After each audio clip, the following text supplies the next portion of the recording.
So what if I told you that you probably don't need to build as much muscle as you've been told, and that you might be closer to having a great physique than you think? So you likely got into fitness with a similar goal to me. You want to get a lean, healthy, and athletic physique and live a healthy lifestyle long term to enjoy all the benefits that come from that.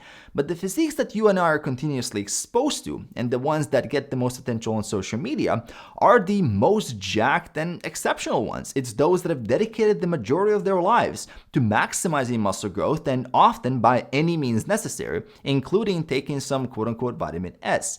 And with all that exposure, a lot of people, including myself in the early days, get this idea that we need a lot of muscle to look good and to get all the other benefits. But how much muscle does it really take? Is maximizing really needed in order for you to reach your goal? And I don't think it is for most people.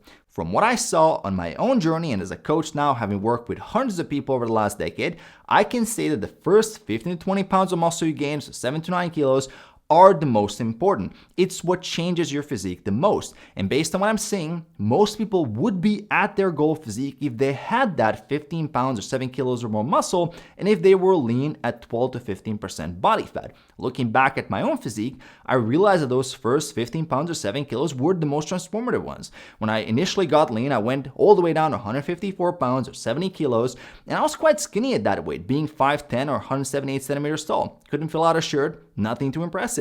I was probably around 14-15% body fat. But then later, when I switched from fat loss to building muscle and eventually had gained 15 pounds or about 7 kilos, it had totally transformed my physique. And next time I leaned out, I ended up at 12% body fat at 167 pounds, about 76 kilos, and I was very happy with the results. Yes, I have more muscle today, I'm much stronger, and you could argue I look better, but that physique I had back then was already great. It felt great. Gaining more from there was just about seeing how far I can push it. But in my mind, I was already good. So you don't need 10, 15 years of muscle building to look good. The physique I have today after 14 years of lifting is just a slightly bigger and more refined version of the physique I had back then. Those early gains and getting lean are what made the biggest impact. Now let's dive a bit deeper into the numbers and break down what 15 pounds or 7 kilos of extra muscle could do to your body composition.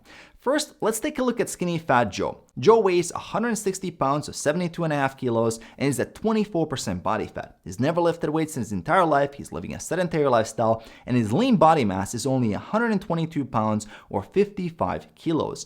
If Joe gained 15 pounds or 7 kilos of muscle, that would put his lean body mass at 137 pounds or 62 kilos. And with that much muscle, if Joe got to the same 160 pounds or 72.5 kilos, he'd be at 15% body fat. And that's a great body fat percentage to be at. And for Joe, that would be an incredible transformation. Next, let's look at Dan. Dan is starting his journey at 200 pounds, about 91 kilos, and he's at 30% body fat. Never got into any serious lifting, he's just dabbled around a little bit during college. Dan's lean body mass is 140 pounds, so 63.5 kilos. To reach 15% body fat, Dan has to lose 35 pounds or 16 kilos and go all the way down to 165 pounds or 75 kilos, assuming he doesn't lose any muscle. Now, if Dan had 15 pounds or 7 kilos or more muscle, if he really dedicated himself for a while to build that muscle, that would increase his lean body mass to 155 pounds, 70 kilos, and to get to that same 15% body fat, he'd only have to cut down to 182 pounds, 82.5 kilos. It would be a much shorter fat loss phase because he'd had to lose only 18 pounds, or 8 kilos, which is a lot easier, and he would also look a lot better with that extra muscle. And the best thing about all of this, a big chunk of your first 15-20 pounds of muscle mass will be newbie gains. Those are the fastest gains you're ever going to make. So as you can see, it's definitely worth dedicating yourself at the start to build that foundation of muscle. It is critical you include weight training as a part of your routine, even if your goal is to lose body fat. It's important you understand progressive overload, that you understand good technique, and that you really make sure that you prioritize this, because once you build the muscle mass, maintaining it is a lot easier. You only need about half or 1/3 of the training volume to compare to gaining it. So as long as you're getting enough protein in your diet, you're getting decent sleep, you're hitting the like button in my videos, and you're lifting weights a few times per week, you're good to go. And very few people understand this. You might not be as far from your goal physique as you think. Most people, I'd say, are 2 proper cuts and lean bulks away from their goal. And if you do those right, you'll never be skinny fat again, you'll be healthier, you'll look better, you'll feel better, and you'll be a lot more confident. And don't get me wrong, I'm not saying that everybody should stop once they get there or that chasing your genetic potential isn't a worthy goal. It feels great to make more progress, to hit PRs and keep improving. I'm doing it.